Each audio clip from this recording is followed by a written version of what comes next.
A gathering storm.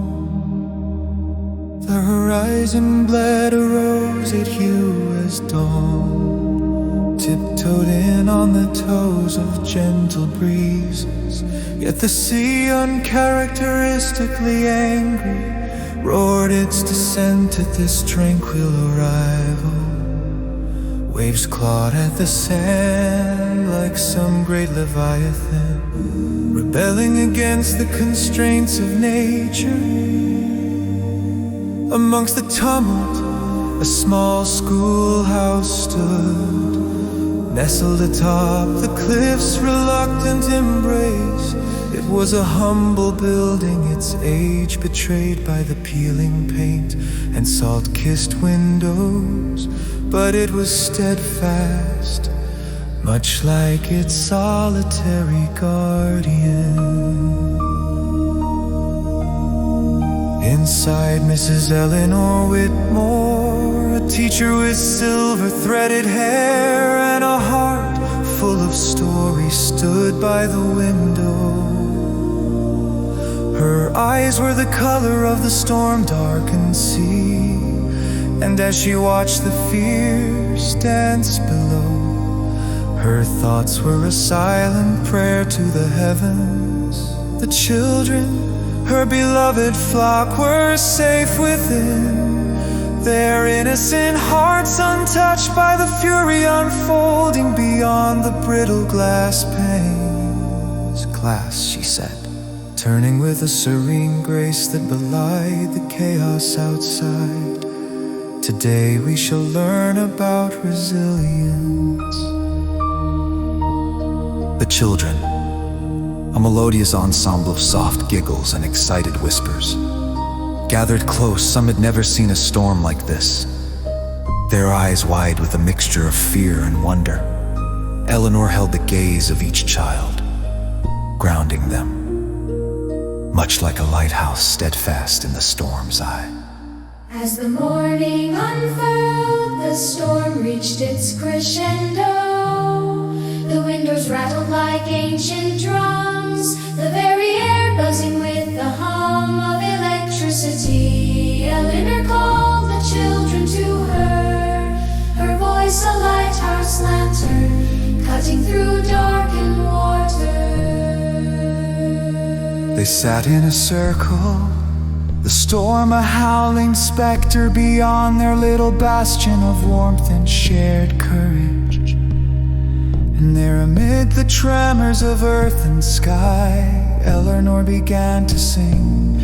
It was a hymn of antiquity, a melody passed down through generations, a song of mariners and midnight stars, of hope unwavering against the tide. Her voice, though worn and weathered by the years, carried with it a strength born not of volume, but of conviction. The words wove through the air like a tapestry of solace, enfolding each child in an embrace as tender as a mother's lullaby. "Why do you sing, Mrs. Whitmore?" asked little Thomas, his voice a timid thread in the tapestry. "Because songs are prayers," she replied softly, her eyes twinkling like starlight on the ocean. "And prayers can be as strong as the walls we build with our hands." Time, caught between the verses, slipped away unnoticed, as if lulled to sleep by the gentle cadence. The outside world might have been a forgotten dream, a figment from the land of yesterdays, for all the children knew or cared.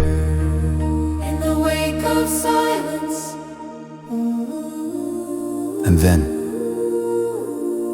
almost as suddenly as it had sprung, the storm began to die. Its roar dwindled to a murmured refrain, the rain tapering off to a gentle patter. Like the heartbeat of a sleeping giant, Eleanor felt the shift before she heard it, sensed the peace descending like a benediction from the ceiling of heavens. she rose, gathering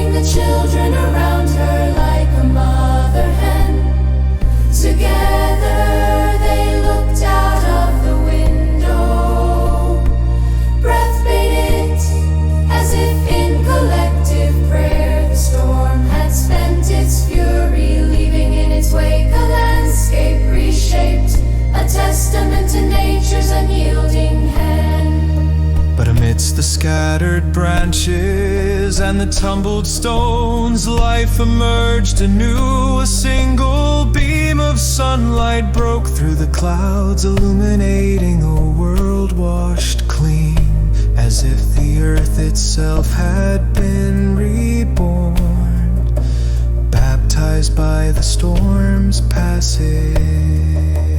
As they ventured cautiously outside, the air was filled with the scent of wet earth, and promised seagulls circled overhead, their cries echoing the victory of survival. The waves receded, leaving behind treasures for the brave to discover. Shells that glittered like forgotten stars and stones, polished smooth by the sea's caress. Among the debris, Eleanor guided her young charges, her heart swelling with pride and gratitude. They gathered fragments of beauty, laughing and sharing musings over each newfound gem. Their fears dissolved like salt in water. In the sacred aftermath, Eleanor paused to breathe deeply, savoring the vibrant renewal all around her. Her task was to nurture, to shelter and guide. But now, she too was a student, taught by the resilience of young and old alike. At the cliff's edge where the land kissed the sea, she took a moment for herself, bowing her head. She spoke another prayer, one of thanksgiving this time, a hymn for all the unseen forces that had kept them safe. The wind, now a gentle whisper, seemed to echo her gratitude, carrying it to the listening ears of eternity. With the children by her side, Eleanor felt the warmth of the morning sun on her face, an ancient promise of hope, rebirth and light after darkness.